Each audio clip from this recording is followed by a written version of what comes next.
you leaders, and good evening. I want to take this opportunity once again to acknowledge your presence and welcome you for tonight's discussion. I trust your week has been well, and I trust you can also get me clear. Just probably you could do a quick check. Winfred, how are you?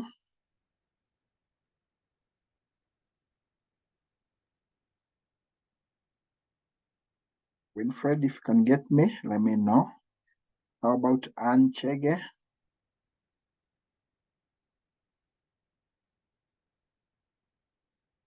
How about Pastor Mary Namu? I can hear you well. Thank you. Thank you so much. That is Anchege. Great, great. How are you?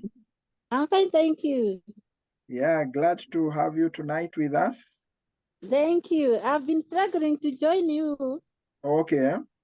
But I had some network issues. Okay. Yeah, I'm happy to join you today. We are so much glad to have you with us. And thank you. Thank you. Good. How about Pastor Mary? She's well. How are you? Fine, fine. Pastor, how is Embu? Embu, we are doing well. Okay. Yes, we are happy. Okay. Yes. How is the weather? You. Nairobi is a bit cold. I don't know how is the weather down there. I guess it's the same. Okay. Yeah, it's the same. Okay, thank you so much and karibu sana. Thank you. Okay, Winfred, are you able to get me on your end? Yes. Thank you so much. Get you. You're fine? Yeah, I'm doing great. I'm grateful. Thank you. Thank you. We're glad to have you with us. We also have George Morethi. George, would you say hello to the team? Good evening and hello to everyone, and I'm happy to join you in this session, and I'm looking forward to even more interaction and discussions for the day. Thank you. Thank you so much, George. Pleasure. Christine, are you in a position to say hello to the team? Yeah, good evening, leaders. Good evening, Christine. How are you all today? I hope you're all fine. Yes. Yeah, I'm having a busy evening, but I'm happy to be in class. Thank you. Thank you too, Christine, and pleasure. Okay, Ruth, jambo sana, Ruth. Could you say hello to the team as well? Yes, good evening.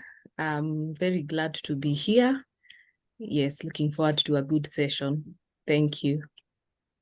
Thank you so much, Ruth. And good, I think we are good to go. So we'll make a prayer, then straight away we'll briefly just recap on a few issues. Then we'll get to the discussions of the day. Today we want just to focus mostly on the two lessons. Then towards the end, we'll have a conversation on the project proposal. Otherwise, let's say a prayer. God, thank you for this opportunity yet again. As leaders, it's our desire that we continue to maximize our impact, and also we continue to add value to our lives and to the people that you have entrusted to us and to your kingdom. This night, as we continue to engage, as we continue to learn from each other, as we continue to reflect on our leadership and how we can serve you better, how we can serve the people you have entrusted to us better, and how we can maximize the capacity and the potential that you have deposited in us. Our prayer is that, Lord, may you enable us, may you help us just to internalize whatever we are learning, and more importantly, to experience an inside-out transformation that will help us to be able to serve and maximize the opportunity you've given us. Guide us this night. In Jesus' name we pray. Amen. Amen. Good. So leaders again, this is where we think global, lead local, transform the world. This has been our focus. It has been our guiding principle, even as we engage in this discussion. And I'm sure all of us, probably where we are, we can be able to reflect. Last week, we had a very good time to reflect together, just to share our experience so far, where we are, what is happening as we go through this masterclass, because change is a process. And that's why sometimes when we focus on just event-driven activities, we are not able to really experience some significant change. That's really what informed the structure of this masterclass. We felt if we can work together for 12 weeks, indeed, we can experience some level of change, some level of transformation. And we have had this from the previous experience, because change is a process, and we have to walk through the process together. And last week we had a discussion just to be able to reflect on what is happening, where are we, what is our experience so far, and we were very happy just to have your word on what is happening in this program, and your attendance in this program. What is the impact? Remember, we are focusing on the LACT. That is our study method. What am I learning? Now, are you able to pick a few new things that you have learned, and probably some of the issues that have come up and you have had to go back and probably do some research just to get an in-depth understanding. That's very important. So the new information that we are learning. Secondly, we are also talking about the LACT. LACT is, what am I learning? What do I need to act on? Yeah. Where do I need to change? What do I need to apply? What do I need to probably to change? Is there an area that I need to adjust? And again, finally, what do I need to teach? I mentioned that the best way actually to retain most knowledge is to be able to pass the knowledge. The moment you get into a position where we can share more of what we are learning, you realize you'll end up retaining a lot. You'll end up actually experiencing a more deeper kind of transformation as a person. And again, remember, we also mentioned that we want to enjoin people more into our experience as well, so that if I'm in an organization, I'm not the only one who is undergoing some transformation, because for us to experience some significant impact and transformation and even change, I have to bring probably one or two other people to help me be able to move the change. And that's why that's the best way of sharing this knowledge, transmitting it as often as possible to other people, and so that we can compound our impact. Otherwise, last week we handled lesson 6 and 7. And lesson 6, remember, we really discussed this issue of leaders vis-a-vis managers. And most of us, I think a good number of us, indicated that we are more inclined to leadership, which again is a journey. I think someone said it has been a journey. You move. At one point, you felt you are more inclined to a manager, focusing on results and all that. But with the time, you realize now you want to be more into strategic thinking, into long-term, into people-centric kind of engagement. And that's really now what brings out the aspects of a leader. We talked about the evolution of leadership, remember? And we mentioned the 3 categories of leadership. And I don't know if you can recall the 3 broad categories of leadership that we discussed last week. Probably I could invite you there as part of our recap. Just share maybe on the chat if you can recall any. Then we also looked at the theories. Yeah, the theories. And maybe I can also invite you just to reflect on the theories. Which theory really resonated with you, and maybe any insight you can share on the theories that we discussed. Maybe that's the best way we could do this very brief recap, and then we move on to tonight's discussion. Otherwise, thank you, Pastor Michael. I can see already you have answered the first question. three broad categories of leadership: the political, religious, and military. And remember, we learned quite a lot from the military leadership, because that's where we are anchored. A lot of leadership concepts that we are applying in our workspaces, in our various organizations, you will find a connection to the military leadership. What stood out in the military leadership? There are the principles. Yeah, a deeper self-awareness, understanding the assignment, understanding the people, and also influencing through a mission, the clarity of our mission. Thank you so much. Could we also reflect a little bit on the theories? And maybe on the theories, if we could have one or two people just mentioning what theory stood out for you, and probably what you can bring out of what we discussed from the theories. That will be a good recap for us. What theories? What among the 10 theories that we discussed last week, which theory stood out for you? And probably what are some of the insights that you can share from that theory? As we do this, I'll also be inviting our facilitator tonight, Ruth, just to also start preparing. You can, Ruth, feel free to share your screen as we do the recap.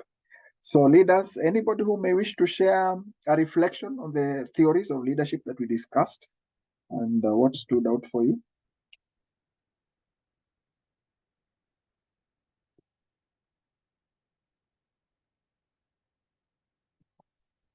Or even just mentioning the theories that we discussed, even if we don't go to the details of the theories that we discussed.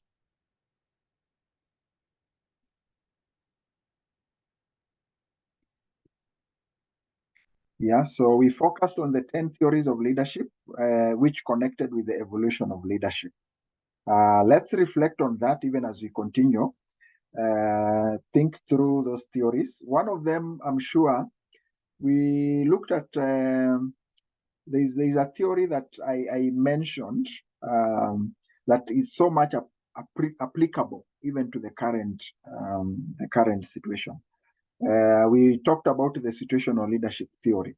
And situational leadership theory, it has some particular four other categories of leadership, where we had the telling style, we had the participating style, we had the selling, and we had the delegation. And we mentioned that we need to match that with the maturity level of your team.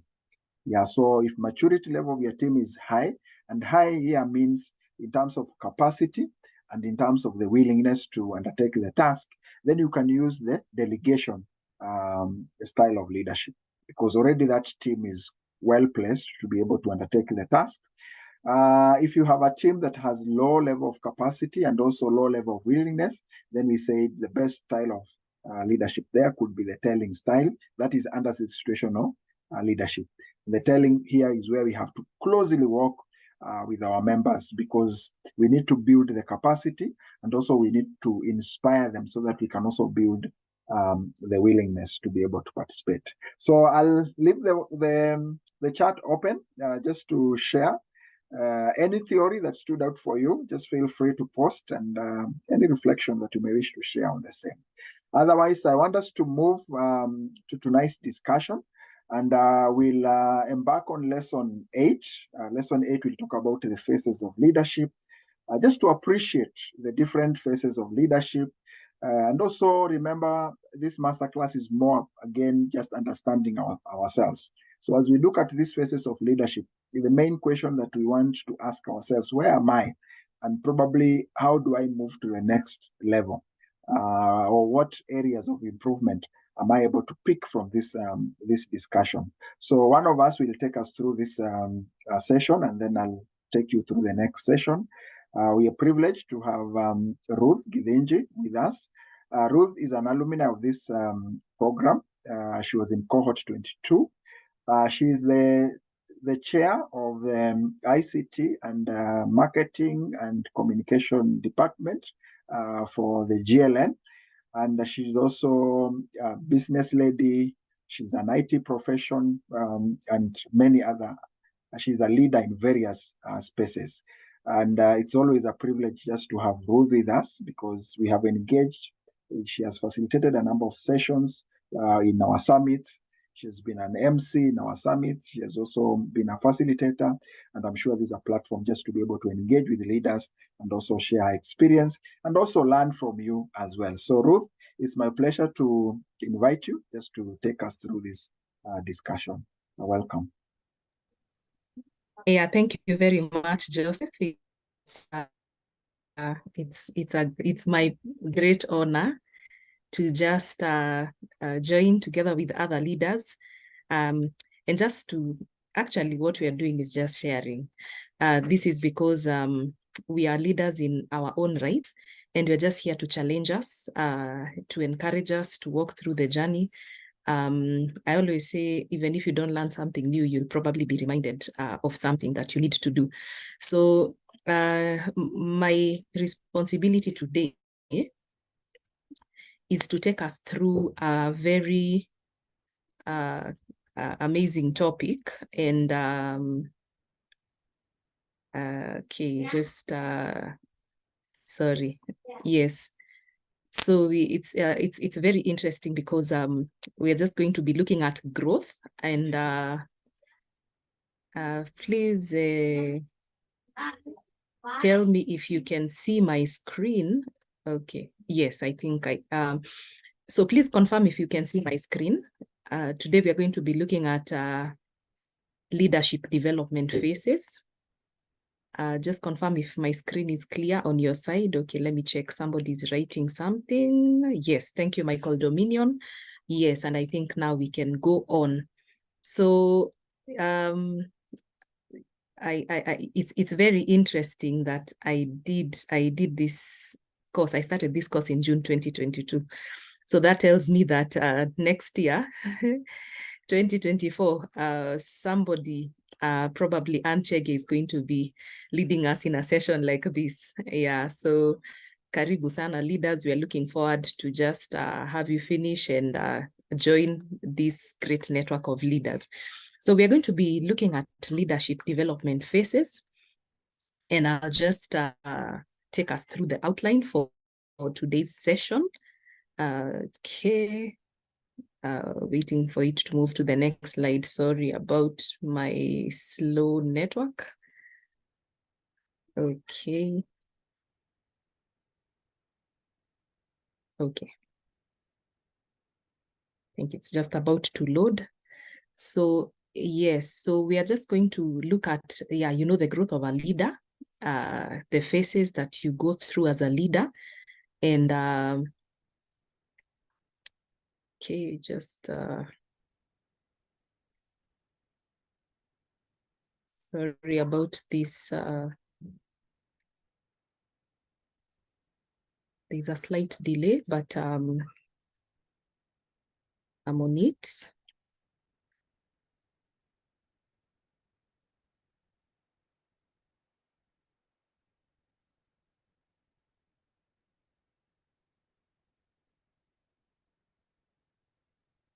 Okay.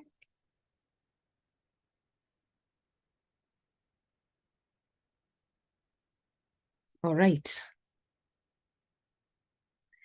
Yes, so just to let us know what we are going to be looking at today, we are looking at the leadership pyramid, the qualities and characteristics of self-leadership. I'm sure by now you realize that we are very big on self-leadership. And this is where it all begins. If we don't lead ourselves, then we really don't have the authority to lead others. So yeah, then we'll look at the phases and the levels of leadership. So so we start with the pyramid. Yes, there is a quote that is on the left side, and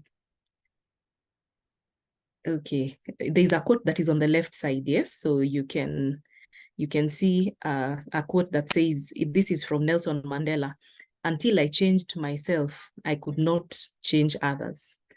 A very important quote from one of the greatest leaders we've had in this world, and especially and this is the foundation of leadership. So you cannot lead others until you're able to change yourself. Another quote is, if you look at the other pyramid, is that great leaders start by leading themselves. So, so let's look at this pyramid. So, going down from the bottom all the way up. So you start with a self-influence or personal influence. And then if you can influence yourself and you walk in discipline, then that means that now you can go to corporate influence or organizational influence. So there's a level that you're able to control. And then as you go along, there's the national influence. And then eventually there's the global influence. So this is, if you look at this, you realize that you start with leading yourself. So what do you believe? What are your values? What are your principles? And then if you can be able to lead others, it means that there is some positive influence that is coming from you.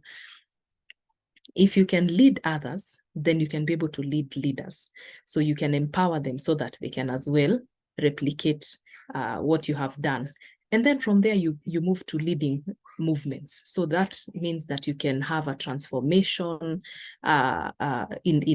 you can change a course and have a lot of transformation. If you look at my screen, you can see some of the great leaders that we've had, different capacities. We can see there's Martin Luther King, who had a dream, and we still talk about him very many years later. We have Mother Teresa, one of the greatest leaders we've had, who was very influential when it came to helping the poor. We have Nelson Mandela. Every time we see Nelson Mandela, we see freedom and the end of apartheid in South Africa. Yeah, but before they got to the global influence, they started by leading themselves. So that's the pyramid of leadership. Okay, so let's look at the qualities and characteristics of self-leadership. Yeah, and this is a you can only have this as your foundation if you have to grow in leadership. So if you have no self-leadership, you can just be sure that there is no growth that will happen as far as leadership is concerned. And so you have to start by influencing yourself. Yes, you have to have a vision. You have to be disciplined to follow through your vision. You need to be intentional. When you make a choice, you have to be intentional that this is where I'm going and this is why I am going there. And so you must be very, very careful about the choices that you make. Self-leaders are self-motivated and intrinsically motivated. I'm sure this is something you remember from our earlier classes. Yes, we don't wait, leaders don't wait for external influence. You must be intrinsically motivated, and you need to be purposeful. And we also have self-leadership that determines effectiveness and impact in team leadership, business leadership, and strategic leadership. We'll be looking at that later as we are looking at the different levels of leadership. So we have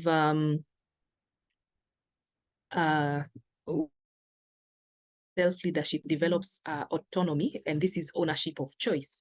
And I think this is one of the things that we have to be very deliberate about. I need to make a decision and own it, stand by it, defend it if I have to, and also take responsibility and just be accountable. And that is about it. That is about it, self-leadership. And it starts with how you model your health. What sort of family have you raised? Are you reflecting leadership around your finances? Can we trust you with our money in the organization? And that means sometimes even in the small community we live.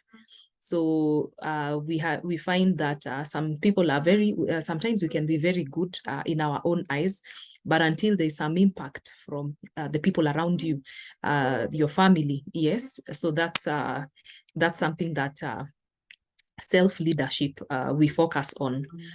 Okay, then you need to have some sort of self-awareness. one of the things in this course, I think you have realized is that, yes, we are big on understanding yourself, because you cannot be able to lead others before you understand who yourself, who you are. Yeah, you understand your strengths, your weaknesses, and what you're able to do and what you're not able to do. So looking at the levels of leadership, self-awareness is very key. So you need to know, why do I believe in what I believe in? Why do I stand for what I stand for? And so if I have some strengths and weaknesses, how can I be able to harness from the strengths that I have? And how can I be able to get other people to help me in the places that I am weak? So if you have no self-awareness, then that affects your confidence. But once you have a clear self-awareness, and you know who you are and what you're able to do, then that gives you confidence. And so from that is once you're confident, then you're secure. Yes, and we are talking about self-efficacy. You can be able to take feedback, whether it is feedback that is positive or feedback that is negative. Yes, because we know that negative feedback will help us grow. Positive feedback will motivate and encourage us.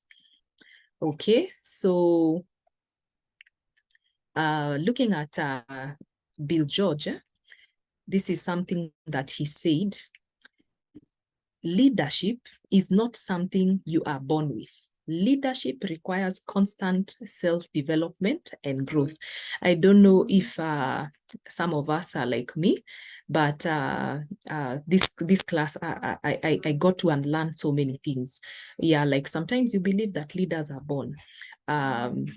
But the truth is, even if they are born, even if you have people who are born leaders, they still have to be trained, they still have to learn, and they still have to have development and growth. And then so now that leads us to a place where now we are going to be looking at the phases of leadership. So you need to prepare for leadership. You know, leadership is not an accident that you just stumble into. You need to prepare for it. And then we talk about leading. So once you're prepared for it, and then you actually do the leading, and we are going to be looking at this in more detail. And then eventually you need to give back. So once you lead, you give back. And still looking at this book written by Bill George. The book is Authentic Leadership, and this is, if you look at this wheel, you can see that if you know your purpose, then you're passionate. And then if you understand your values, then your behavior will reflect. Actually, every time we look at your behavior, we can tell what you value. So sometimes it's possible to say that, oh, you know, one of my values is integrity. But we just need to look at your behavior, and then we can be able to tell what your values are. And then your connectedness tells us about your relationships. Yes, and then your consistency will tell us if you're disciplined or not. And then your compassion will tell us what your heart, what is your heartbeat, what makes you beat. And so one of the things I know that we've been learning a lot is sorry, let me just excuse me a bit. I need to deal with the background noise.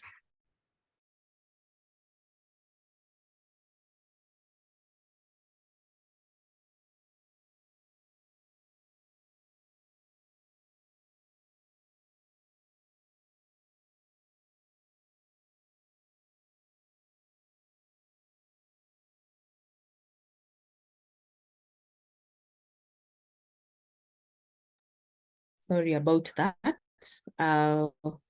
Yes, and so looking at this graph, we can see the leadership development and the phases. Yeah, so this is so on the on the vertical side, we have the leadership development, and then the horizontal side, we can see the different phases. Okay, so we always start with character formation. Yes, this is where you discover who you are. This is where you start believing that I can actually change the world, or there's something that I need to do, and you know, it has to be done. And then what happens is that when you start thinking differently, you start rubbing against the world, because you're moving from being mediocre, and now everybody's uncomfortable because you're not in the you're not in the common man space. And so that's why you see it's an uncomfortable place. So the curve moves, but if you overcome that, then you can step up to lead. Yes. And then leadership has also its challenges. So once you start leading, there's some heat that comes with leadership, and usually many people break at this point. This is where when you face this is the place where when you face a lot of heat, most people break here. And this is where you start hearing phrases like, if that is leadership, let it stay. Let me keep my space. Let me keep my peace. I don't have to die for anything, or I'm gonna live for some. Somebody said that if you don't live for, if you don't stand for anything, then you will fall for anything. Yes. So and so this is a very, very critical moment. Yeah. When you start getting friction, and it's difficult, and you start questioning yourself whether you whether you are doing the right thing. But once you overcome this, then it takes you to the peak of leadership. And this is where now you lead in the peak of leadership. This is where you lead with ease. You have mastered the art, you have mastered the game. And after that, you get to a place where we call generativity. And so this is a place you have gathered so much wisdom, and all you're doing is just giving back to the society. And we'll be seeing this as we are looking at the phases in detail. And so as you can see, so phase 1 is preparing for leadership, phase 2 is leading, and then phase 3 is giving back. So those are the 3 phases of leadership. Okay, so let's so we continue. So yes, there's a reference. Yeah, this was referenced from the book written by Bill George. And leadership is a journey. So and these are the 3 distinct phases that we are looking at. Okay, so phase 1. Yeah, so we say this is the place where you prepare. Yeah, so you start preparing. We call it character development, of course. Not in the Kenyan context. Phase 2. This is where you start taking initiative and embracing new challenges, yeah, until you reach the peak of leadership. And then phase 3, this is the final part of the leadership journey. So you start taking opportunities to spread your leadership, you give wisdom to others, and you give back to the community. So it's still a learning process, yes, but at this place, you have a lot to give because of the experience that you have in your area of influence. Okay, so in phase 1, yes, this is a place you're aware of yourself. This is a very critical place. So it determines whether you'll be a quality leader. It will determine if you're going to be a stable leader. So very important phase. If you get it wrong at phase 1, it might actually trickle down to all the other phases. So phase 2, you have your vision, and then there's a team. Yeah, yes. Hello, Mr. Mwangi. Okay. Okay. So yes. Yes. Okay. All right. No problem. It's fine. Yes. So phase 2 is the you're in the place where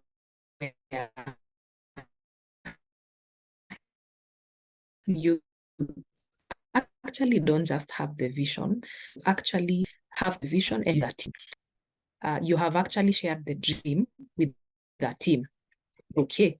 And so, yeah, we said phase 3 is thinking, generativity. So there's something I can mention, the medical definition of generativity. So it's always said that when people get to middle age, there's just a nature, just a natural thing that you just want to guide the younger people. So every time you see the younger people, you want to make sure that you say something that will help them. Yeah, you feel you want to show them something that they don't know. Yes, maybe a mistake that you did, and you really wouldn't want them to go through the same consequences that you had to go through. So that is that happens in generativity, and yeah, basically that's what we are talking about: spreading wisdom, passing knowledge, skills and expertise. So let's look at this analogy because I think this is a very good analogy about what happens, yeah, when you prepare for flying and then taking a flight and then landing. So usually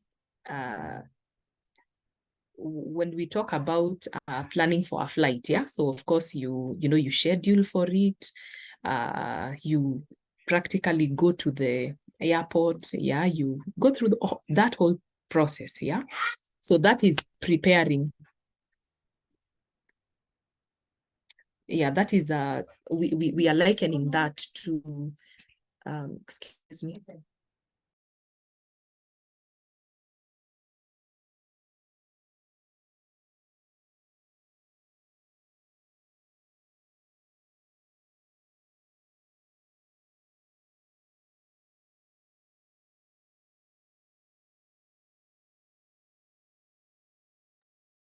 Sorry.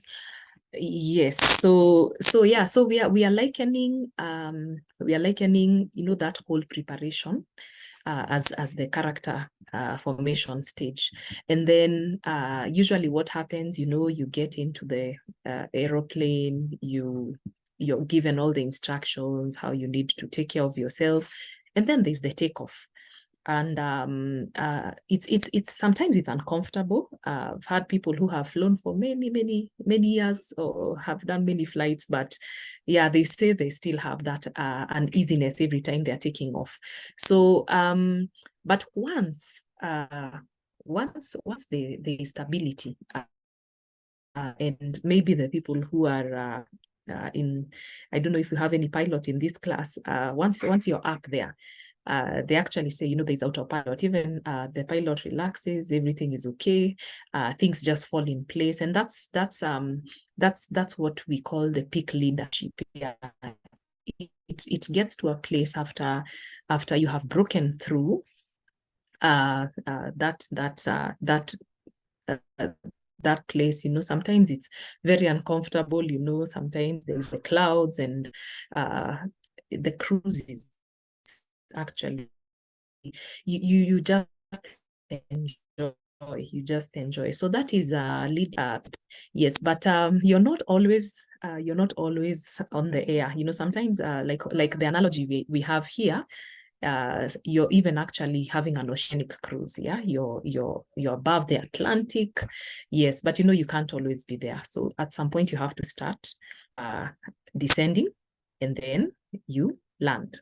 And so this is basically an analogy that we are using to just try to explain the stages of leadership. So we had great leaders, and we've seen them. Yes, but and we can mention them probably. I don't know. At the end of this class, we can actually try and think about some of those leaders. Yes, we've actually seen them go through these stages. Yes, watched them grow. They led, and now it came to a point, and now they just had to slow down and share knowledge. Yes, and as we are always told that a great leader should have successors. So a very, very challenging class. Okay. So if you can remember what we've learned in this class a lot about the 5 C's, which is competency, conviction, character, compassion, and clarity. Okay, so we move on. Okay, so let's just go through the levels in a bit more detail. So we start with personal leadership. So you must know your strengths. You must know what you're able to do, and then if you perfect that, then now you can lead a small team. Yeah, that's what we are calling emerging leadership. You can just lead a small team, and then as you continue to grow, then you can lead leaders of those teams. Yes. And so this is what we are calling leader of leaders. And then as you continue to grow again, you can now be a business leader. So you're a leader of business. Yes, you lead functions. Yeah. So this is as you can see how progressive this is. And so let me move on to the next slide as we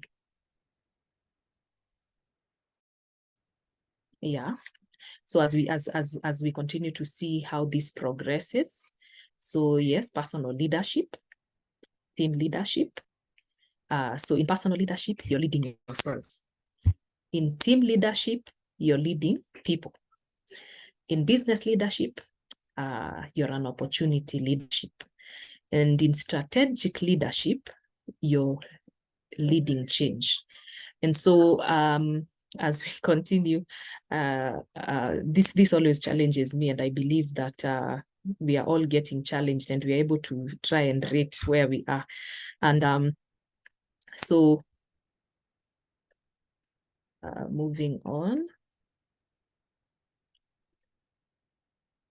Okay. Yeah. The very good. This is a really a good staircase developed by John Maxwell, one of the greatest leadership coaches we have in our generation, and very important. I think this is one very this model really helps us to actually analyze and see where we are and what sort of leaders we are. And so it always starts with having a position. So sometimes people will just follow you because, yeah, you know, they have to. Yeah, you're their leader, you're their supervisor, so they have to. But then that's just the first level. But as you go along, there's the kind of leadership that you should grow into. That is what is permission. So people actually allow you. You have a relationship with them, and you know they follow you because they want to. It's a choice. Yes, it's this is where you give your vision, and immediately you share it. People start positioning themselves under you. Yes, and they actually start seeing where they fall into the picture. And then level 3 is production. So your results speak for you. Yeah, so this is the place you're a master in something. So when you show up, and I'm sure all of us can think about some of the leaders that we have. Yeah, everywhere you show up, people just look at you and they identify you for something. Yeah, because you're a master in that. So because of that, people just follow you because they know. Yes, I remember once, I think it must have been 2017, and there's a certain taxi man who gave me a ride, and it was the political season, and there's a specific leader. He says, this one I know. Everywhere, every company he has ever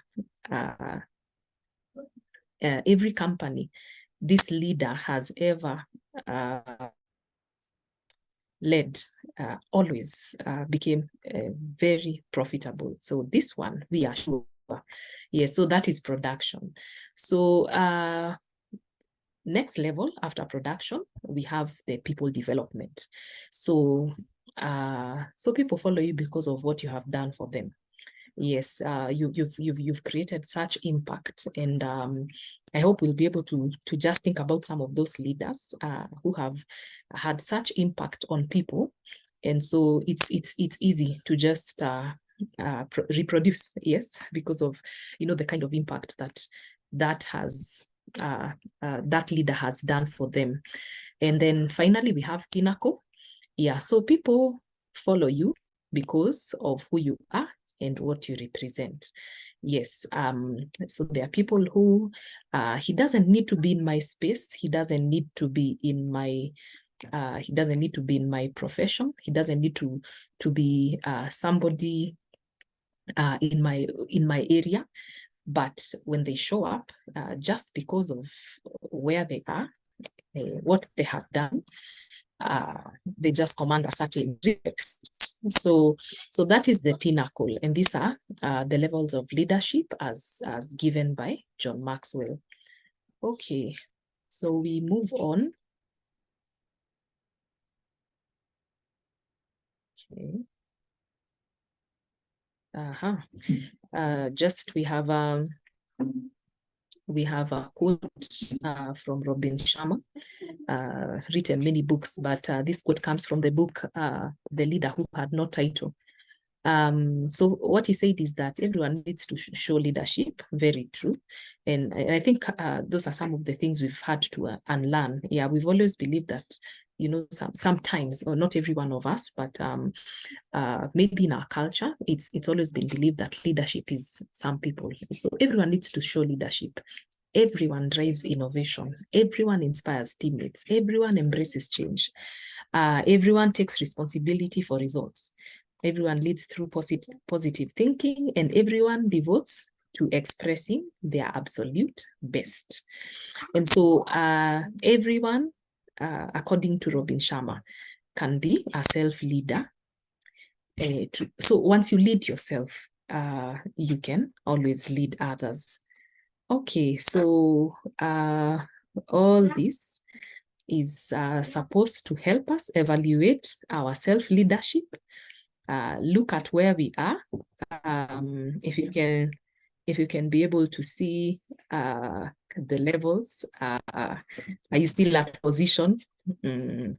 Are there specific people that you have some level of, they have given you some level of permission?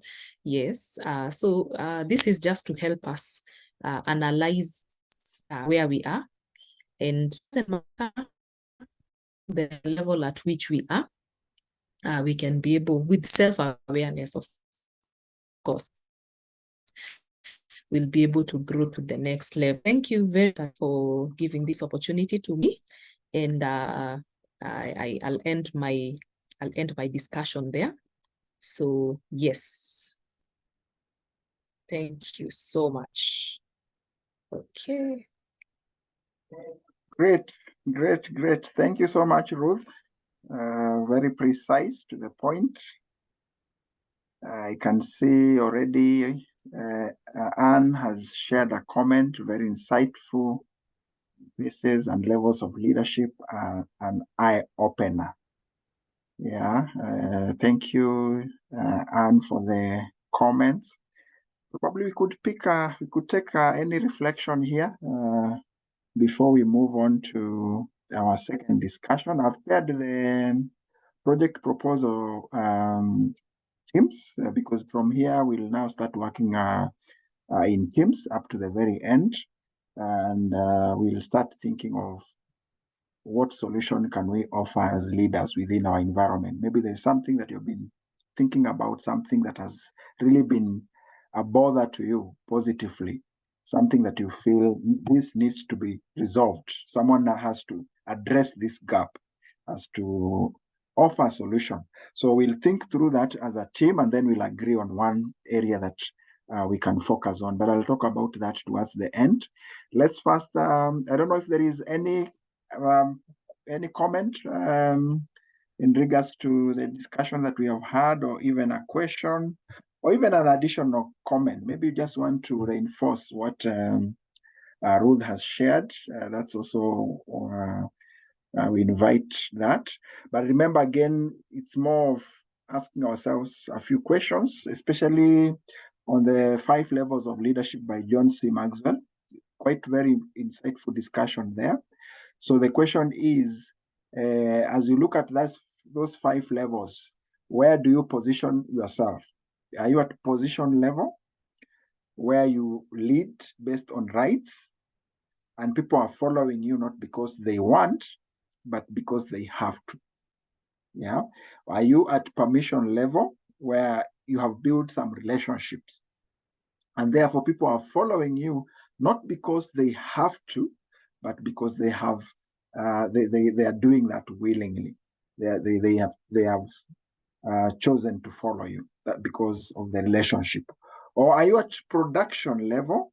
The key word here is results. Yeah, people follow you because of what you have done for the organization. There is you've made an impact in that organization until your value has gone up and people are following you, or there is an engagement with you because of the level of results. Or are you at level 4, people development? It's about reproduction. You have reproduced many leaders.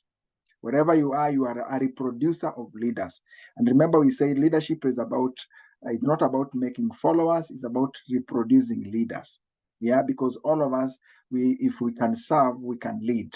And because we are starting from ourselves, then we can convert as many leaders as possible. So here it's about reproduction, and people follow you because of what you have done for them as individual. You have mentored, you are a role model, and many other aspects. Or are you at pinnacle, being anchored on respect?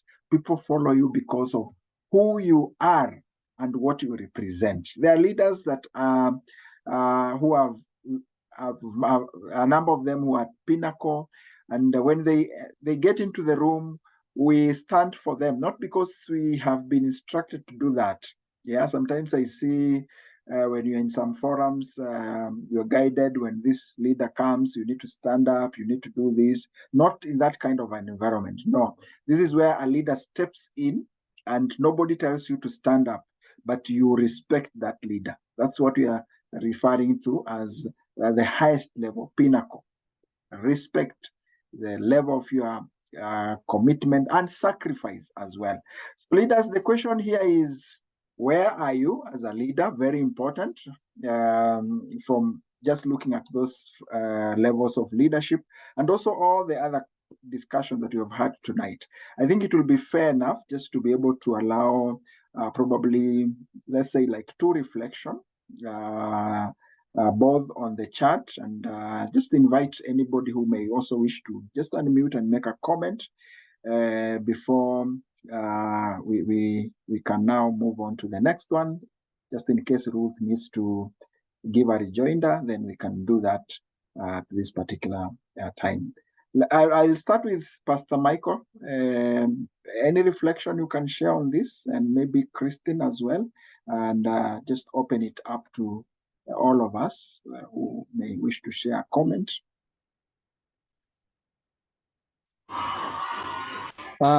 It's been very insightful for me. Amazing information there. Is not what we've always seen around us in our community. Mostly, especially on the political scene, leadership is about occupying position. But the things we are learning are very different, and we are challenged to go to the next level, to reach to a level where people, I could look at myself, maybe I'm in position 1. Some people they have to follow me because they have to, they don't have any choice. But we all want to reach a level where we represent something.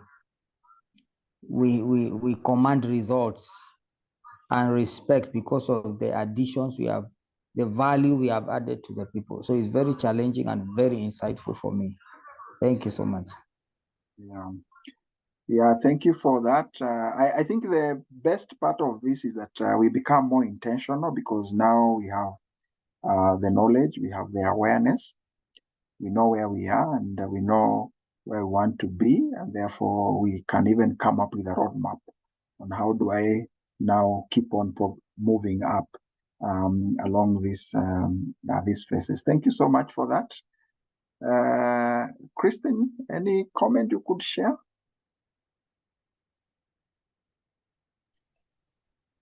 Thank you so much. I think it was a very interactive and insightful section. One of the things I have learned from the presentation is leadership is you get out of whom you are, because we wouldn't like to be leaders whom people follow us because they have no other option other than to follow us because we are their leaders. But you want people to follow us because there's value we are doing and transforming their lives. I think it's a very big challenge to all of us in class today to evaluate in the various capacities we are. Do people follow us because we are leaders, or do people follow us because we are their role models, or what can we do then differently to change our leadership style? I think that was a very clear communication.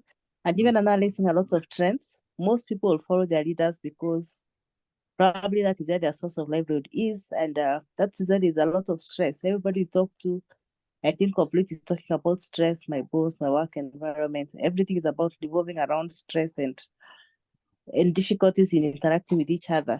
So I think it's a wake-up call for us to analyze what we can do differently, so that the peers we lead look at us as colleagues and not leaders that just need to be followed for work to be done. So for me, that is what I feel, that the message has been very well delivered, and it's a personal responsibility to evaluate and see what we can do differently going forward. Thank you. Yeah, well captured, well put across. And I'm also just trying to think in terms of an organization. Just think of an organization where people are working there, not that because they have to, they have no choice. Level one. Think of an organization where people are working because there is a relationship. They want to belong to that organization. Or the other level where they work because the organization is performing and they feel they belong, they have a role, they feel they are recognized and they're part and parcel of the organization. Or even the other level where you work in an organization where there is good mentorship and you feel the leader is really reproducing more leaders. Or the highest level, you work in an organization where the leader is respected. The leader is living what he or she says, and more importantly, is people-centric. Is an organization where we have a leader at the pinnacle level. I'm just thinking about that kind of a scenario.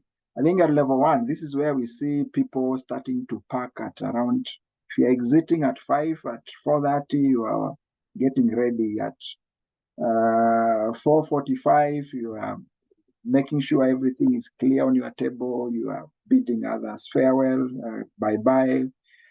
4:55, if you need to change your shoes, you have changed your shoes. And then at 5 p.m., we see a rush. Everybody is running. There is a traffic jam because everybody wants to exit.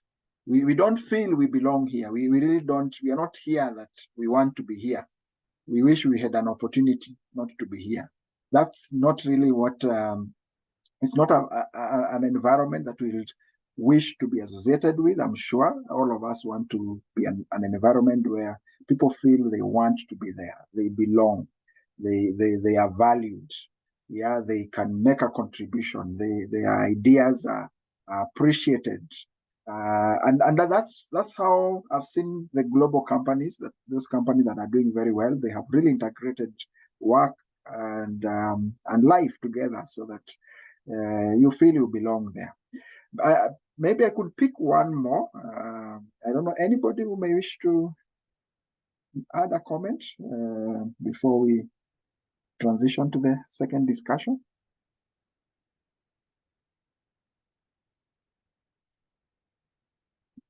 Okay.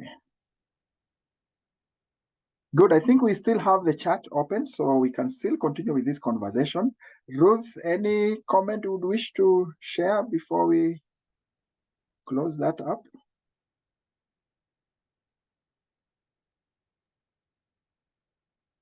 Yeah, well, I think we just I think we just have to challenge ourselves now that we all realize that most of us are in the level of the position that we challenge ourselves to grow.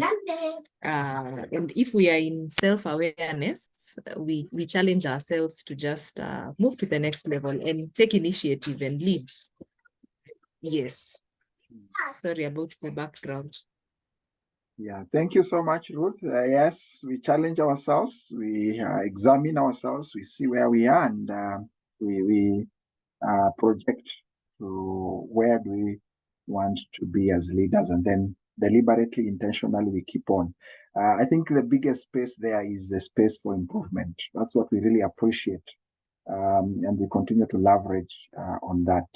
So allow me just to move on to the second discussion of tonight.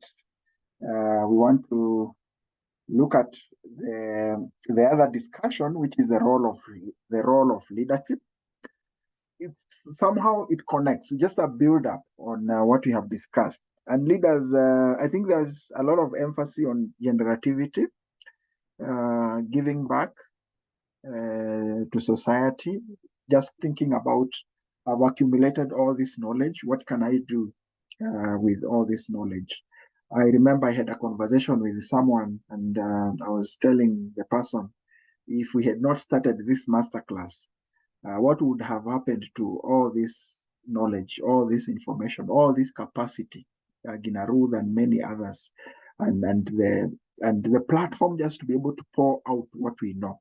So sometimes we have so much. I think we just need to think of how do we channel this out. I noticed sometimes even at your place of work, you may not exhaust what you have.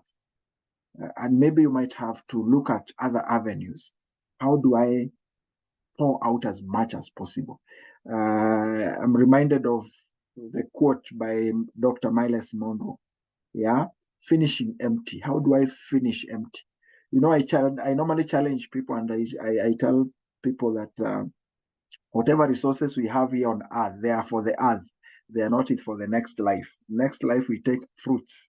We take we take people that we have impacted, and therefore the giftings that we have, the capacity the network that we have, we leverage on that to make sure we have more impact, and we are able to really position people for the next life. That when we finish our journey here, we'll say that we served ourselves out. We served ourselves out.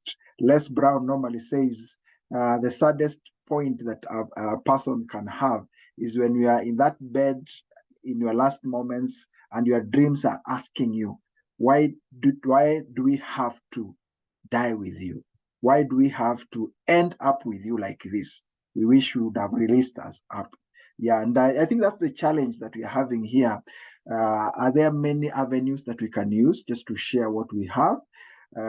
Sometimes you might have gone through a lot of trainings, and maybe there's something more that we can be able to offer. So as we talk about the role of leadership, we want to reflect on this. And I start with this scenario here. You see those two soldiers, and there is a bench there. What happened is that this is a camp. This is a military camp. And a new camp commander came up to take over from a camp commander that had exited. So he came across, just walking around, and he came across these two soldiers guarding this bench. And he was curious. He asked them why they were guarding the bench. But they said, we don't know. It was a command. It's sort of a regimental tradition. So we found others, we took over, and we've continued with the tradition. This commander wasn't satisfied, so he had to ask for the last commander's number. I engaged him and asked him the same question: why are these soldiers guarding a bench? And he said, I don't know. I took it up from my previous commander, and I kept the tradition. So this commander wasn't satisfied, so he had to go back to another 3 commanders And now he was able to get one who was 100 years, retired already. And he posed the same question. Why are these soldiers guarding the bench 60 years down the line from the time you left this organization? And this commander was surprised. And he asked this question, is the paint still wet? Is the paint still wet? Just think about that. Yeah, just to ponder about this scenario. And I don't know, I'm sure all of us, we are thinking differently. We are trying to look at what is this all about? And what can we pick from this conversation? And I want to use this as a build-up to our discussions tonight. I don't know what comes to mind. What do you see in this story? Connecting also from what we have covered in the previous discussion. Is there a way you can connect with any discussion we have had in the previous, or even any gaps that you can pick from this, or insight that you can be able to get from this scenario? Maybe I could pick a few comments on this. I don't know if George will be in a position to share a comment, and then Mary Kay, and then Josephine, and anybody else who may wish to contribute. Probably we could start with George if you're in a position. Well, it is a very provocative discourse, and I love how this commander went ahead to try to understand why things are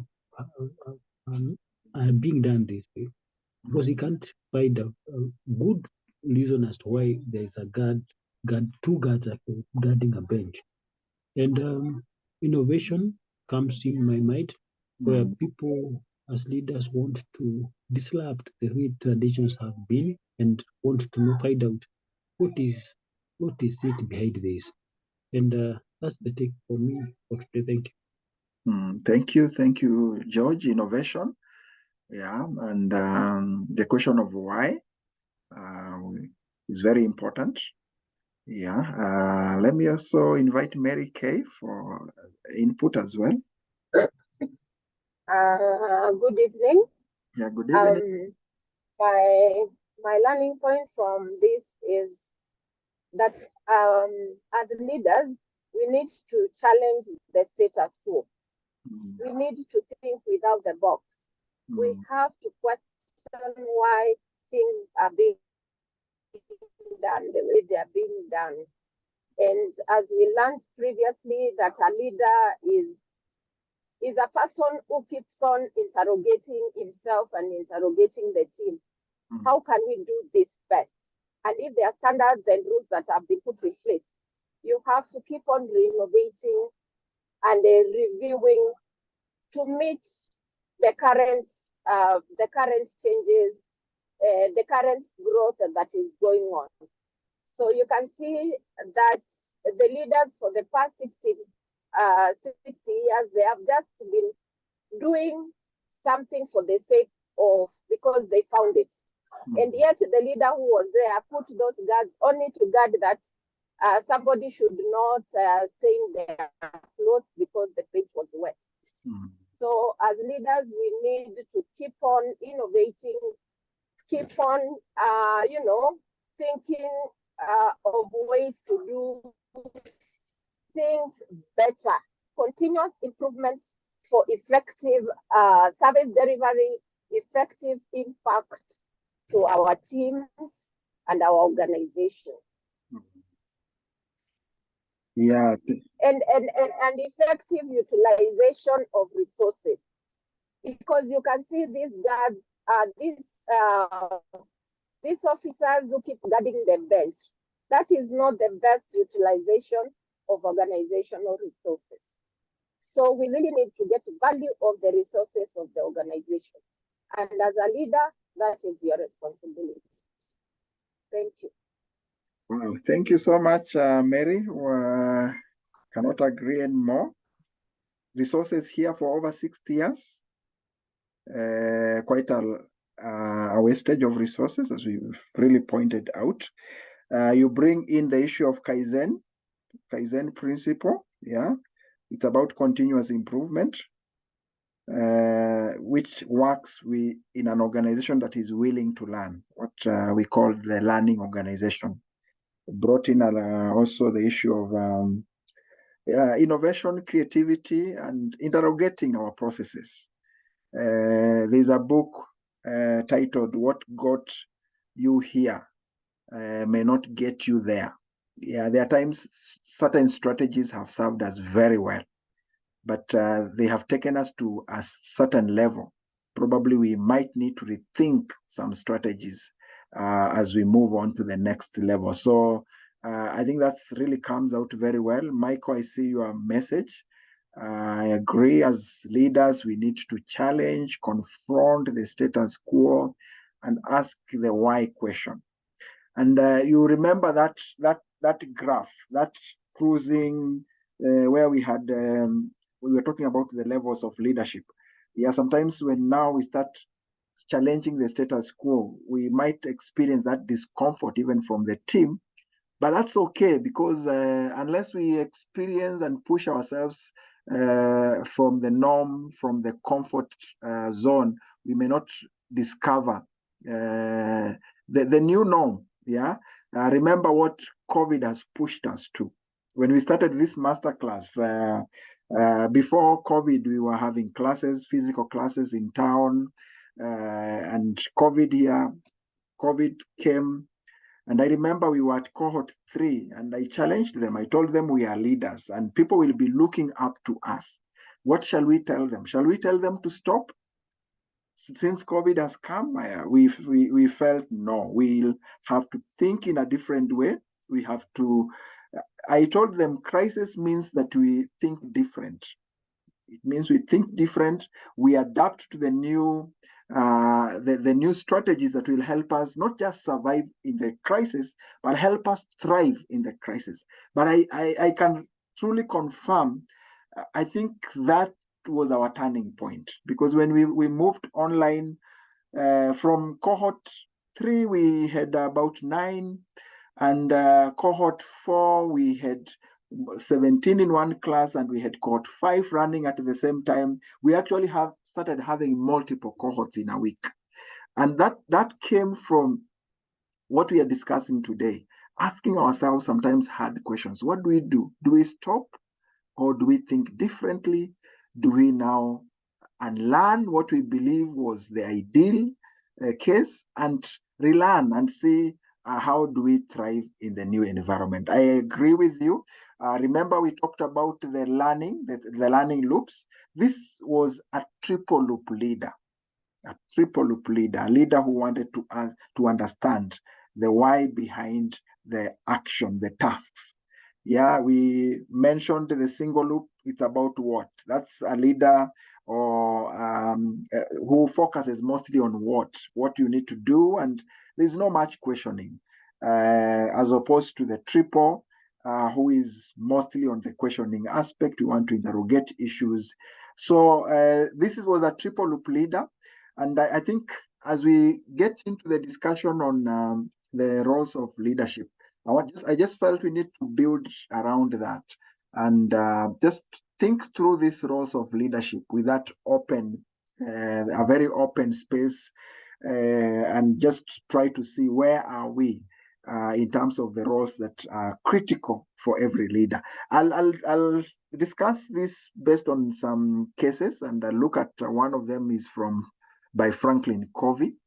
Yeah, he talks about 4 roles that leaders play, and they are highly predictive of success. If we master these roles, then we can easily be able to predict our success.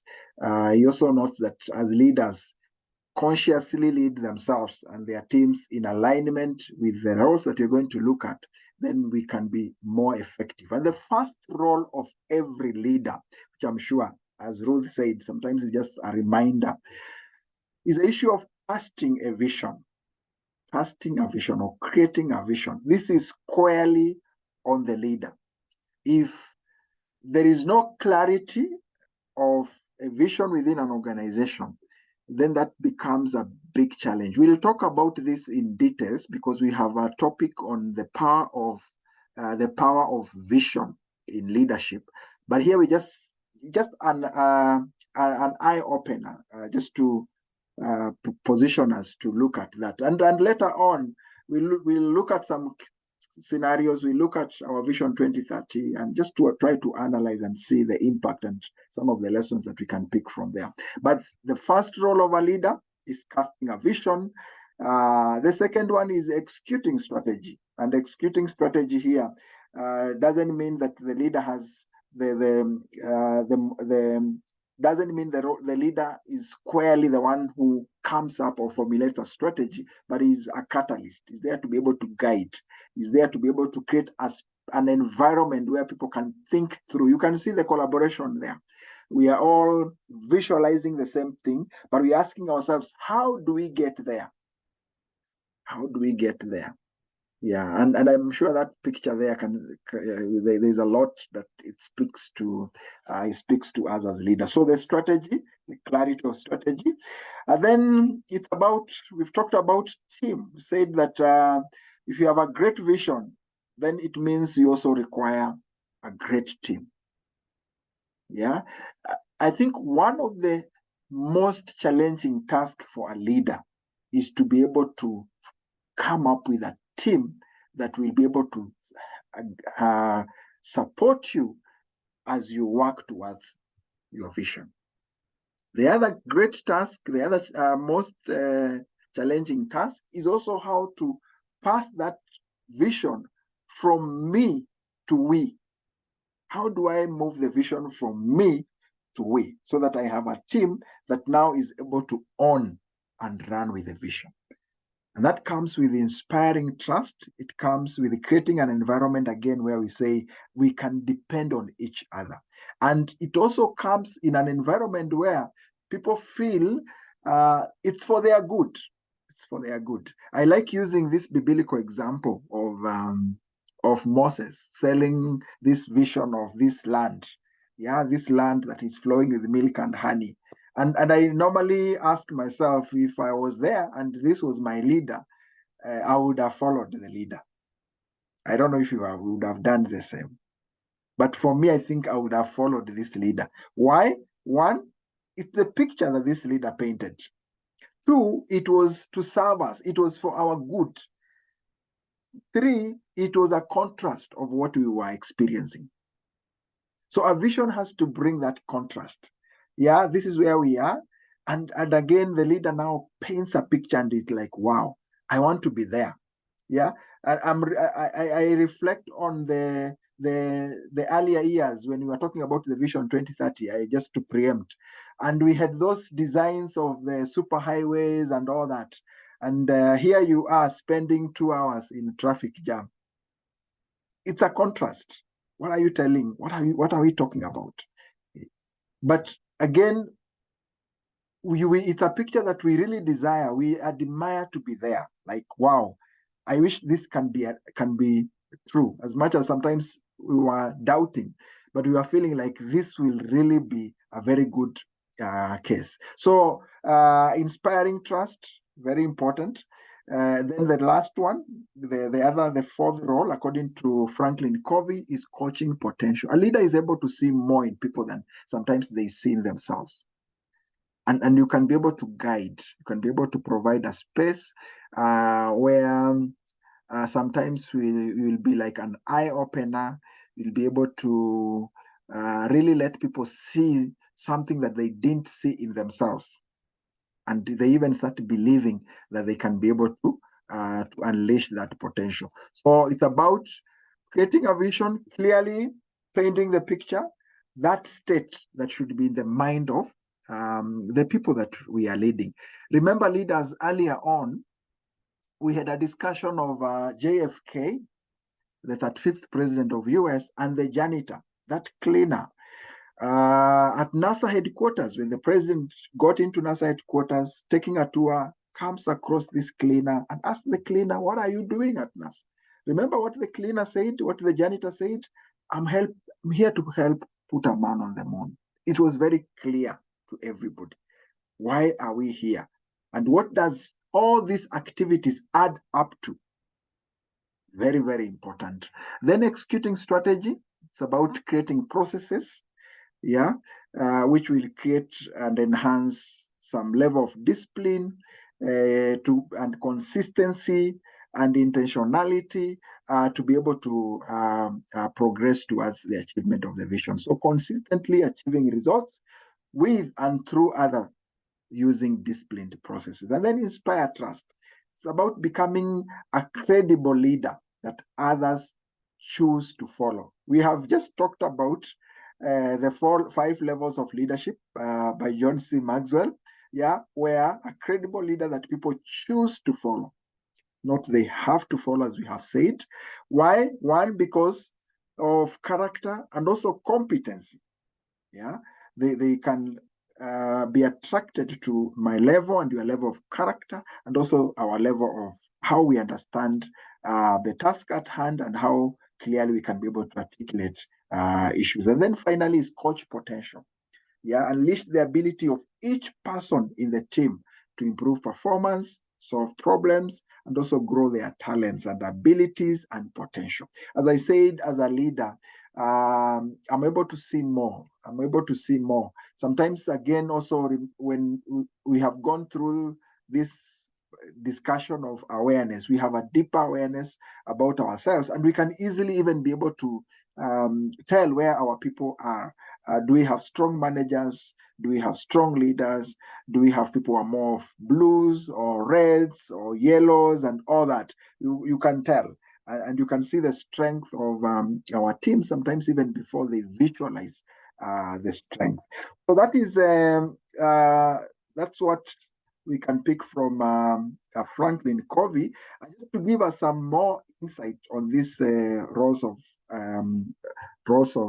leader, I'll look at other 12 roles of a leader, but they are classified into 3 main roles, just to see the linkage. From the previous roles that we've just talked about. So there are other 3 roles of a leader. One is visioning and also leading the way. Visioning and leading the way.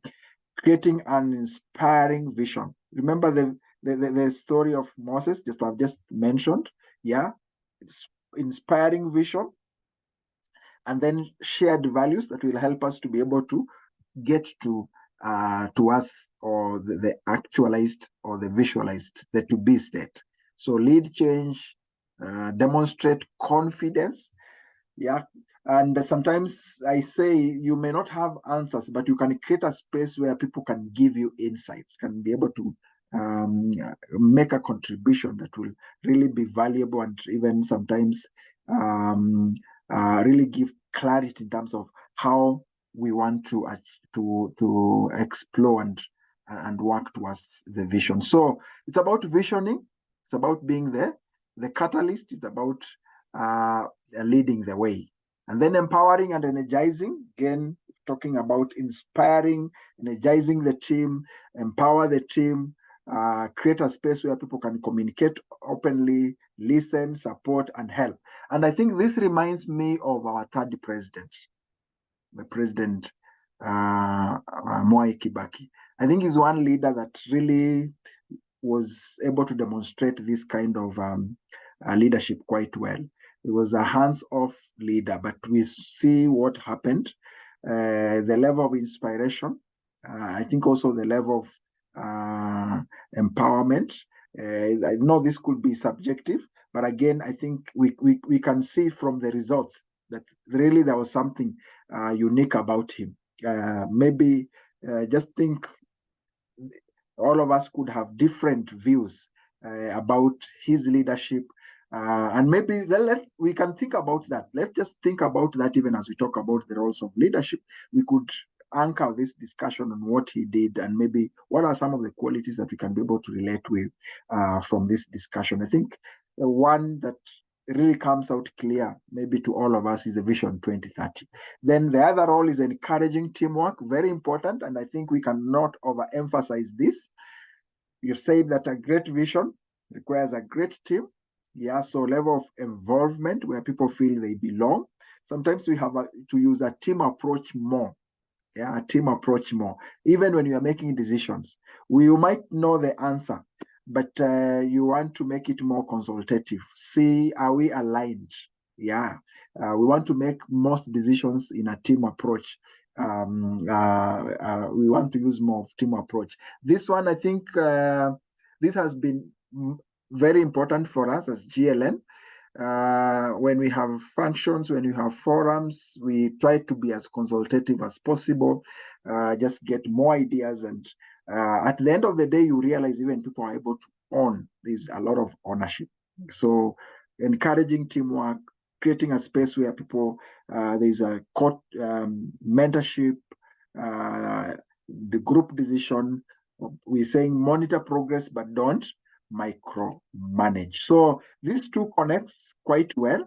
But just to give you some more insight on the three categories, creating an inspiring vision and leading by example. We are saying we need to also to manage change strategically so that we can be able to deal with the issues of resistance to change. And that I think will come mostly with being in a position to lead by example. Yeah, so that we really show the way, we really demonstrate, and people can be able to see as leader, you are already ready, actually practicing what we are talking about. Then I just to remind us again from a biblical aspect, there's this Proverbs 29 that talks about vision. Yeah, which really connects to with what we are talking about. Where there is no vision, people cast off restraint. People are uncontrollable. Actually, resources are uncontrollable. Resources will come and then there will be many outlets. But where there is a vision, you will find there is one outlet. We are channeling our resources, including the human resource, including the financial resources. All resources are now controlled because of the clarity of our vision. And I think leaders, this is why there is a lot of emphasis in this masterclass on the issue of vision. Personally, I've seen how this has been effective for me, because I think from the time we really focused our attention on building capacity for leaders, it really helped us to zero down on this particular one area. We had many other ventures that we were running with, but in terms of priority, now this became the first priority. Every coin that comes, in most cases, it gets into this. One, it helps us to be very impactful. Two, it also creates a high level of satisfaction as we continue to serve our the vision at hand. So empower, inspire, and energize people. Yeah, create a space where there is positive work environment, where there is openness to share ideas. Nowadays, we are talking a lot about user innovation or open innovation, where innovation comes from the people, comes from the clients, comes from the users of a product, which are aligned again with the user preferences. Communication, very important. We'll have a whole discussion about that. Listen, support. Let it be an environment where people feel they belong, they matter, and they can make a contribution. Then build and lead a team. I said use a team approach where, as much as is possible, facilitate the cooperation, facilitate space for trust, involvement. That way, people are able to bring out the best in themselves. You know, this reminds me, and you'll pardon me just to again use another biblical example of the feeding of the 5,000. I normally ask, where did the fish and the bread come from? It wasn't with Jesus. It came from the people. And sometimes what we are looking for could be with the people. We only need to use sometimes a team approach. We need to create a space where they feel they can contribute, they matter. And that comes also sometimes with when we take the decisions, refine them, and we own them and implement them. So That will help us to bring out the best in our people. Permit group decisions, monitor progress without micromanaging. Again, very, very important. So leaders, what are we saying? We're saying that we have the roles that are important for all of us as leaders. And mostly you can see we are zeroing down around the vision, saying vision formation, that squarely on the leader. Yeah, vision conceptualization. Then vision planning, here this one could be more engaging, more consultative. Vision communication, this one again comes squarely on the leader because you are the one who really understands. And then vision execution is more of collaborative. Tracking is collaborative. Vision review is collaborative. And then the cycle continues. As we conclude, we are saying again, as leaders, we have to be 360 leaders where we can lead self, lead upward, lead downward, and lead lateral. I can be able to lead my senior. Yeah, I can lead my seniors. Probably that could be from competency, from how I've added value to myself, that they feel I can influence them. I can be able to take a lead. I can guide decisions. Yeah, leading upward. Leading downward could be out of mentorship, could be scenario where I am able to inspire others, or it could be in a position where I have more knowledge to be able to share with the people that I'm mentoring or that I'm taking charge of. Leading peers could be a case where you will influence laterally, inspire the peers, and maybe add value to our peers. So the 360 leader, we have to focus on those dimensions to be effective 360 leaders. So in conclusion, we are saying leaders cast a vision. We have to lead in a 360 environment, inspire trust and hope, influence, impact positive change. And the inspirational leaders, as inspirational leaders, we want to plan with the head, but lead with the heart. Let our hearts be in the task and connect with the people that we are leading. Yeah, and these leaders, they appeal to people's hearts more than their minds. They influence through servant heart leadership. John Maxwell puts this very well, that effective leaders know that you first have to touch people's hearts before you ask them for a hand. Sometimes we could go for a hand, which becomes a battle, but if I go for the heart, I may not need to battle with the hand. When I'm speaking to various leaders, including religious leaders and many other groups of leaders, I like using this, that when we get to the heart, all these others will respond. But if I get to the hand, it will be a struggle. Sometimes maybe I might get the support just once, not twice. But if I've impacted someone, I can get the support again and again and again. So leaders, let this be our parting shot tonight. That effective leaders, they understand that they first have to touch people's hearts before they ask them for a hand. And that is the law of connection. And when we embrace that, we cannot get it wrong. We'll have a relationship, we'll build a relationship, and we'll be able to add more value to people, and people will be able to add more value to us. So that brings us to the end of tonight's discussion. We look at the leadership challenge again through the link. Just take some time to take the self-evaluation. Remember, leaders, that's how we are able to we are able to really get more value from these discussions. That's also how we are able to again make some more commitment in terms of how we are able to move on. So before I just get some few reflection from you, allow me just to mention that we are now getting into the project proposal. One of our objectives is just to cultivate more that thinking of solution-driven leadership, where if there are gaps we are able to ask ourselves, can we offer a solution? So we want just to collaborate together as leaders and see what solution can we offer? And that will come first with analyzing our external environment. What challenges, what gaps, what needs, or what opportunities are within our environment?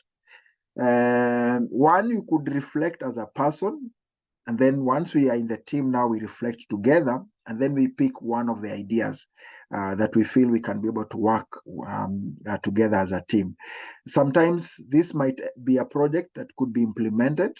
It could be a program that could be rolled out. It could be a business idea that could, again, be implemented. We really don't want to put you in a box. We want to give you a free space. In the past, we have had people who have come up with content that we continue even to share in our masterclass. We invite them to come and just talk about that. I remember one group was, it focused on innovative leadership, which became sort of a paper that we've really discussed. We challenged them actually to think of publishing that. There's another group that focused on biogas, again, which ended up becoming sort of a business venture. So it's an open space. The issue here is we are addressing a gap. That's really the most important. And then internally, we ask ourselves, maybe you have some potential that could meet this gap. You have some strength, you have some capacity, you have some resources, you have a network that could address this gap. And then now when we bring the two together, that becomes our proposed solution, and that becomes our project proposal. So the first task, once now we get into the groups, is to ask ourselves, what are some of the gaps that exist within our organizations or within our community? And then once we share that, we ask ourselves, yes, all of us have shared, which one can we go with? And that, again, will be aligned with what resources that you feel you have to be able to bridge that gap. If you pick one, it's important also to pick one that probably the person that is sharing is also willing just to take it beyond the class environment. So we have a roadmap. We'll start with project title, which is now what we're going to focus on between now and next week. Then we have problem statement. Clearly, we need to understand the problem so that we can be able to solve the problem or come up with the right solution. We have some objectives, maximum 3. Then motivation, what motivates us to address this problem. Then what methodology are we going to use? Then we come up with an implementation plan and a monitoring plan. So it's a process. So one is project idea, and it has to be aligned to the 3 P's: the potential, the passion, and purpose. Yeah, that is not possibly yet documented, or it could have. It could be something that is already there, but we want to add value to that. Then specific issues. Yeah, the idea is meant to address, that is the problem statement. Then the what, the idea is designed to achieve, that is the objectives. We are saying maximum 3. Why is the project so important to you and the society? That is the motivation, the significance, justification, or the importance. I'll share this on the chat so that you can be able to start these discussions. Already we have set up the groups and we have identified interim leaders. When you get to your groups, you could agree if you want to continue with the same leader, or if you want to make some adjustments, that is still okay with us. So that is it for tonight. Tonight we'll conclude by having the groups, and then you will have a discussion, and then once you agree, we just exit. We'll not exit together.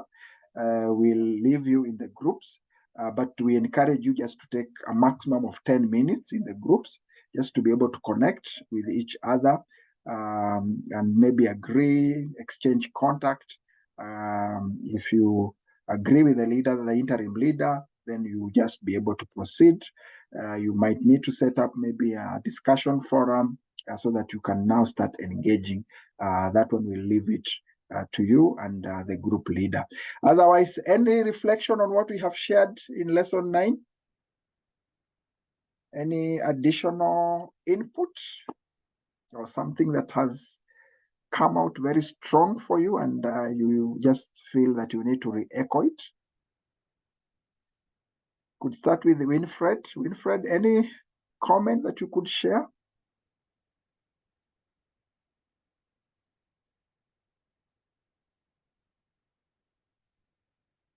As well as Pastor Mary Namu.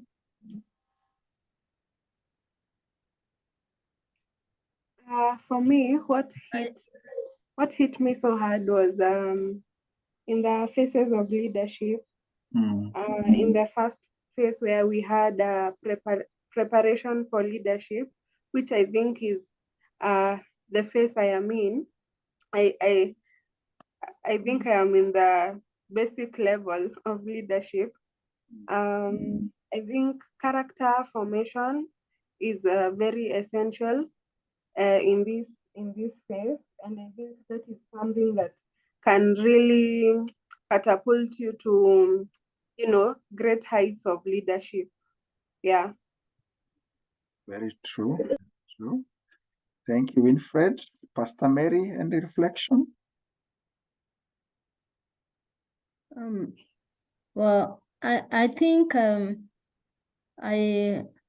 was or I caught that to be an effective leader, I have to touch people's heart before I touch the hand.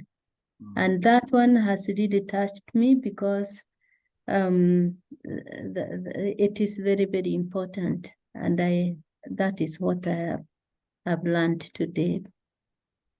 Thank you. Thank you so much. George, I know you shared. Any comment you would wish to add, if any?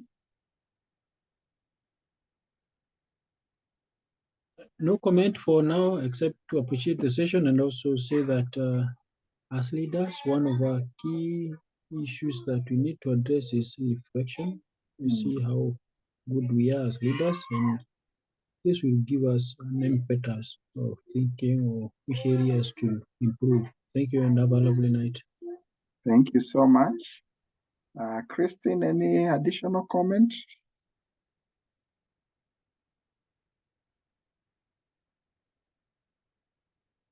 Okay, how about Michael? Mine is touching the heart. Quite a very big task, because most times you have a lot of competing responsibilities as a leader. You have a shareholder's interest, you have the people whom you are leading interests. So for you to touch the heart, you have to keep on humbling yourself. And I have liked the spiritual connection of where did the fish come from, because Jesus himself did not have the fish. The fish came from a child who was in the cloud. Then what can we do from our leaders to even exalt that solution that we might be looking for from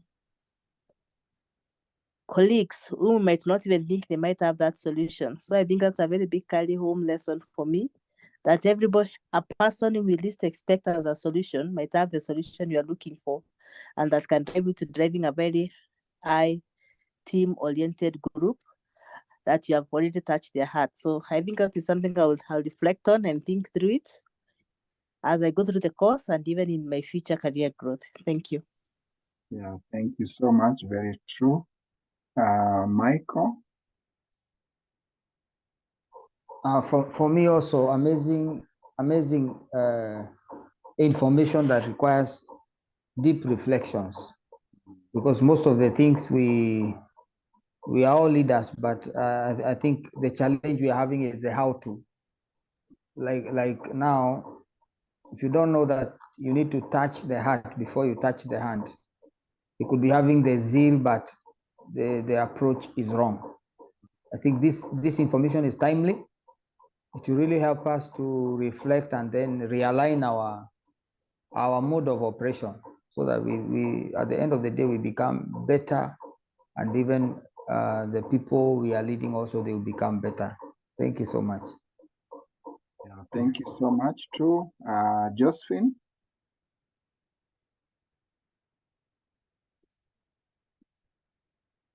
as Josephine, also Ernest Chege.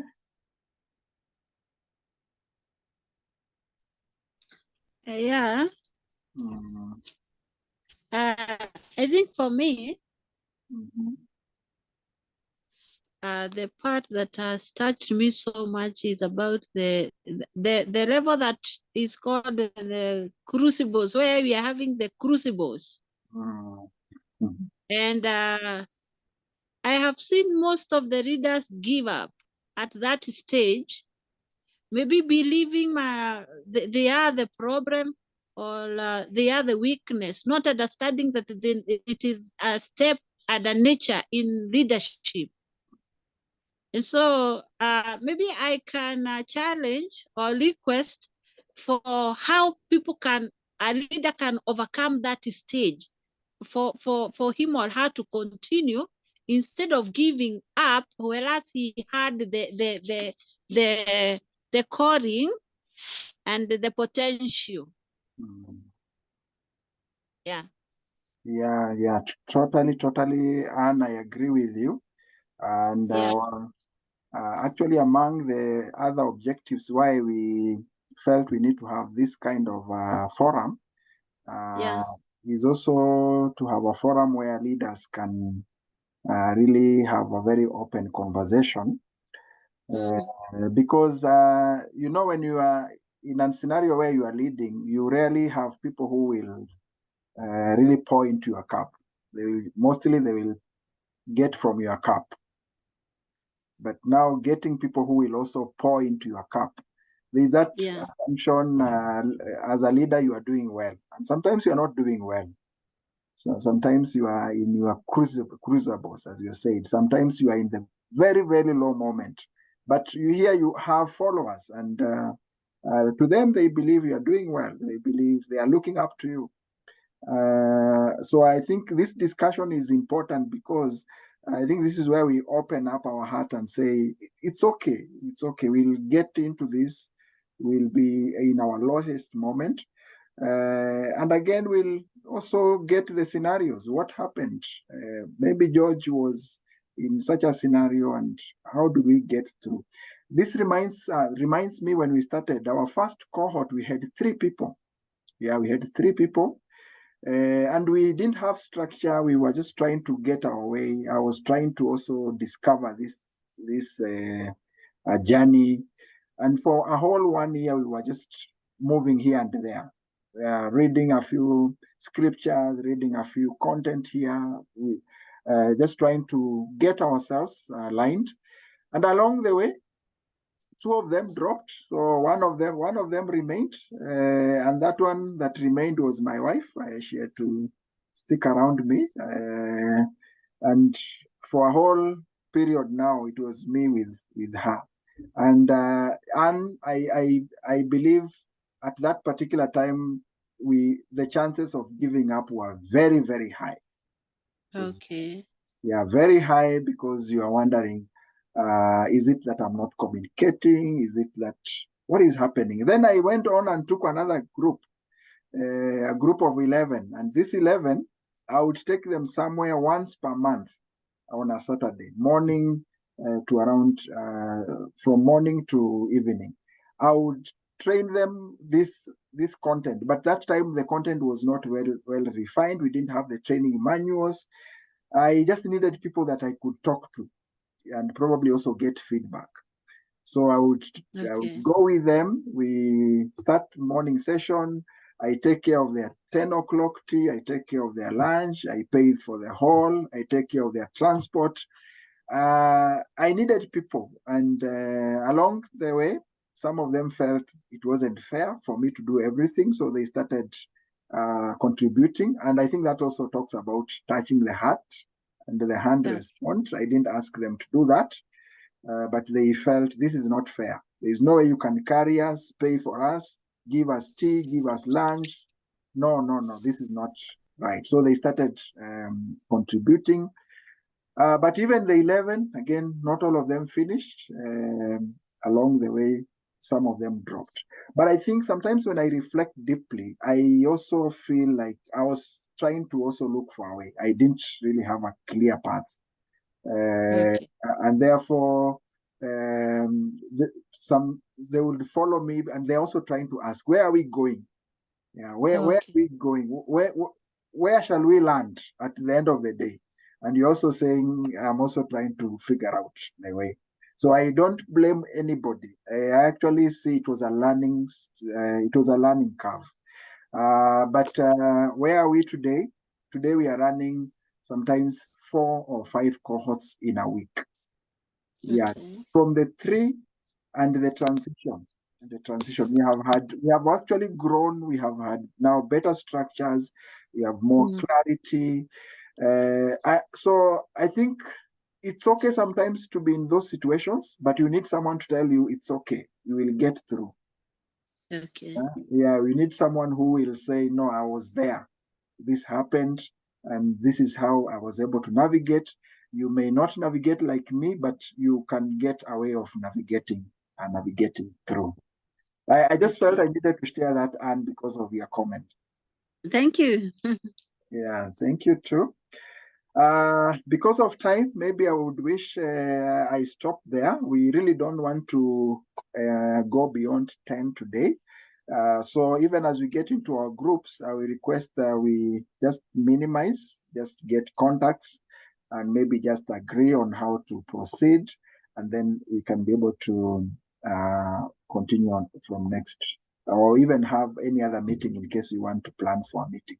So as I've shared on the chat, we have team 1 or group 1, and the group 1 we have Michael. Michael, you will be the interim leader. Christine, you are in room 1 or team 1. Anne Chege, and then we have Mother, who is not with us tonight, but she will be in that team. Team 2, we have Winfred. Winfred will be the interim leader. We have Ernest Chege, and then we have Josephine. I am trusting that Josephine and Ernest Chege are in a position to make some contribution. Probably I could confirm that so that we don't get into a group and then we have some challenges. Ernest? Yes. Good. Pleasant. Thank you so much. How about Josephine? Yes, I'm okay. Only a bit of challenge in connection. Okay. Thank you, Josephine. I'm sorry for that. Then we have team 3. We have George. We have Mary and Mary Kay and Mary Namu, and both of them have contributed. So I believe we are good to go. In room 2, we have Bernard Mwangi, one of our alumni. So in case you need some guidance, we'll provide some further guidance. Room 3, we have Edith Karongo, who is also an alumni. So in case of some guidance, you can also be able to consult her. So thank you so much, leaders. We'll close it at this. I'll open the groups, join the groups, then spend some few minutes, just a very few minutes. Then once you are done, exit the meeting. And I will now be able to see, to meet next week on Thursday and just be able to share the project title, only the title. We're not going into the lot of details now because it is a progressive discussion. Otherwise, thank you so much. Mwangi, are you in a position to make a prayer for us as we conclude? Okay, thank you. Shall we pray? God our Father, we want to thank you tonight for you have been with us this week, dear Lord. We want to thank you for the many graces and blessings that you have bestowed upon us. We want to thank you even tonight that you have brought us as leaders together just to share our knowledge, wisdom, and understanding, that which may be able to help us even as we grow in these levels of leadership. Thank you for cohort 34 and the leaders herein, that Lord, you are going to guide them in their pursuit to pursue levels of good leadership and governance at their places of work individually and all other spheres of life. Father, we want to thank you even for the chairman and his team within the GLN, that it is well this far that you have given us the opportunity to disseminate that which is in us. Thank you, Lord. Continue to inspire us even as leaders in this forum, that shall be able to hold on and to the principles of leadership that will help us, dear Father, even to bring up those who are those who are following us. We want to thank you tonight, even as we break, dear Father. Be with us as we go to sleep, dear Father.